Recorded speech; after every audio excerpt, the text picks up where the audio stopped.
तो मेरे प्यारे आका अलैहिस्सलाम के प्यारे दीवानों, आकाए करीम सल्लल्लाहु अलैहि वसल्लम ने फरमाया, अली तेरी मोहब्बत और अदावत में दो लोग जहन्नम में जाएंगे, एक तो जो मोहब्बत में हद से बढ़ेगा और एक जो दुश्मनी में हद से बढ़ेगा।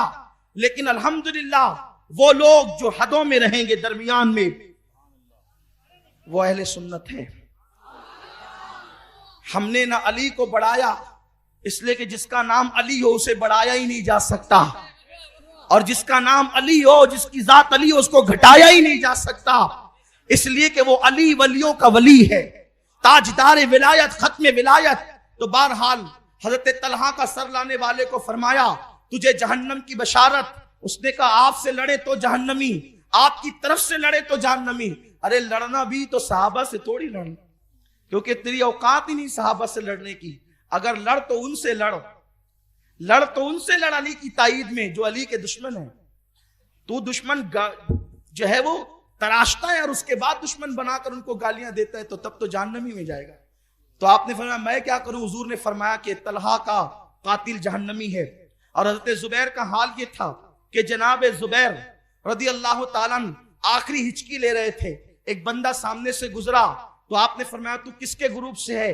तो उसने कहा, मैं मौला अली की तरफ से हूं। कहा, इधर आ, अपना हाथ बढ़ा, मैं तेरे हाथ पर अली की बयात करता हूं, क्योंकि मुझे रसूलुल्लाह की वो हदीस याद ना आई, अब याद आई है, तो मैं दुनिया से जाते जाते अली की बयात करता हूं। उसने जाकर के बताया कि जुबैर नाम के एक शख्स आपकी बयात मेरे हाथ पे कर चुके।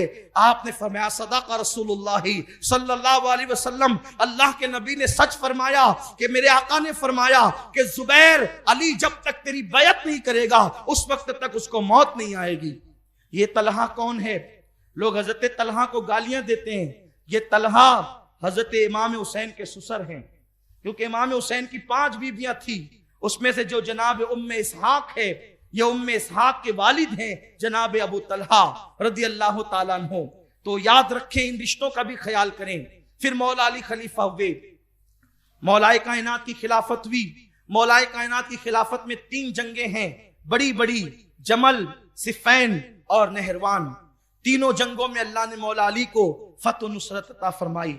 लेकिन जंगे सिफ़ैन का तस्करा मैं कर चुका, जंगे जमल का तस्करा मैं कर चुका। सिफ़ैन का हाल ये हुआ कि जब सामने के लोग शिकस्त खाने लगे, शामी फौज, तो उस वक्त उन्होंने नेज़े पे कुरान बुलंद किया। बाद में मौलाए कायनात रदी अल्लाह ताला ने जो है वो उनसे कुछ दिनों के लिए मामले का तस्फिया कराया। हजरत अबू मूसा अशअरी को और अम्र इब्न आस को, दोनों को हकम बना दिया गया। हजरत मौलाए कायनात की शहादत हुई। शहादत मौला अली के बाद, क्योंकि हुजूर अलैहिस्सलाम ने फरमाया कि मेरे बाद खिलाफत राशिदा 30 साल तक है, तो 29 साल 6 महीने मौलाए कायनात की खिलाफत पर हो गए। 6 महीने बचे थे 30 साल होने को, तो लोगों ने कूफा में हजरत इमाम हसन के हाथ पे बैत कर ली। 40,000 लोगों ने मौला हसन के हाथ पे बैत की। और जब लोग इमाम हसन के हाथ पे बैत कर चुके, तो मुल्क के शाम की तरफ से जो है वो 30,000 का लश्कर लेकर शामी लोग आए, और हजरत अमीर माविया रदी अल्लाह ताला अन्हु उसमें थे। मदाइन के मौके पर, मदाइन के मुकाम पर हजरत इमाम हसन मुश्तबा को कूफी एक शख्स ने तमाचे मारे, और तमाचे इसलिए मारे कि जब हजरत इमाम हसन ने सामने का लश्कर देखा, तो आपको फिर वो मंजर याद आया कि सिफ़ैन और जमल में 23,000 तो जमल में शहीद हुए और 30,000 सिफ़ैन में शहीद हुए। इतने मुसलमान शहीद हो चुके हैं, और अब मैं जंग करूंगा तो कितने लोग शहीद होंगे? तो हजरत इमाम हसन ने अपने लोगों से कहा, क्या हम हजरत अमीर माविया से सुलह कर लें ताकि मुसलमानों की खून रेजी ना हो? लोगों ने कहा, हम नहीं सुलह करेंगे। बाद संजीदा लोगों ने कहा, आप सुलह कर लें। तो इमाम हसन ने जब सुलह के लिए खत लिखना चाहा इमाम हजरत अमीर माविया को, तो उस वक्त आप ही के गिरोह का एक आदमी था कूफा का, उसने हजरत इमाम हसन को तमाचे मारे। और जब आप नमाज पढ़ने लगे तो आपके नीचे से मुसल्ला खींच लिया। मैं ये भी दावत फिक्र देना चाहता हूं, वो कौन था, उसे क्या कहा जाता था, इसकी तहकीक भी आपके जिम्मे पर है। बहरहाल इमाम हसन मुश्तबा ने खत लिखा हजरत अमीर माविया को और दोनों गिरोह में सुलह हो गई। सुलह 6 शर्तों पर हुई थी, उसका जिक्र यहां पर बहुत तफसील के साथ नहीं किया जा सकता। एक तो ये कि पहली शर्त ये है कि अमीर माविया के बाद इमाम हसन के पास खिलाफत लौट जाएगी। दूसरी शर्त यह है कि हमारे वालिद बुजुर्गवार मौलाए कायनात को जो है वो सब शितम नहीं किया जाएगा, उनको गालियां नहीं दी जाएगी। तीसरी शर्त यह है कि जिन लोगों ने मौला अली का साथ दिया है उन लोगों से कोई मुआखजा नहीं होगा। चौथी शर्त यह है कि जो अहले बैत के वज़ाइफ अली मुर्तजा ने मुकर्रर किए हैं वही वज़ाइफ कायम रहेंगे, उसे घटाया नहीं जाएगा। पांचवी शर्त यह है कि जो लोग जिजिया देते हैं हिजाज वाले बस वही होगा, उससे बढ़ करके उन पर जायद टैक्स, बल्कि जिजिया नहीं टैक्स, अल्लाह अकबर, उन पर आयद नहीं किया जाएगा, उन पर ज्यादा टैक्स नहीं बढ़ाया जाएगा, इसलिए कि वो लोग अहले हिजाज हैं और उनके मरातिब जो है वो सबके नजदीक मुत्तफक अलैह हैं, तो उनका एहतराम लाजिम है। और उसके बाद ये फरमाया गया कि छठी शर्त ये है कि इस वक्त तो बैतुल माल के अंदर जितने भी पैसे मौजूद हैं वो हमारे कमाए हुए हैं, हमारी गनीमत है, तो उसको आप खर्च नहीं करोगे, हम मुस्तहकीन पर जिसको समझेंगे ज्यादा जो हकदार है अपने हाथ से तकसीम करेंगे। ये 6 शर्तें हजरत इमाम हसन की तरफ से गई।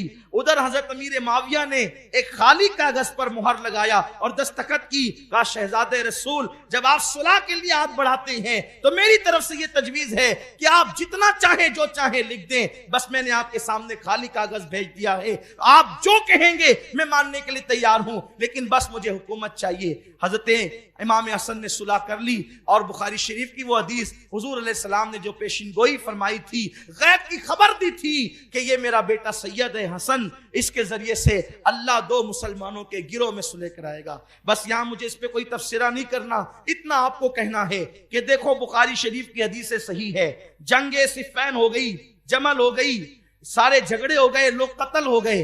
आका क्या फरमाते हैं, मेरा ये बेटा सैयद है हसन कि इसके जरिए से अल्लाह मुसलमानों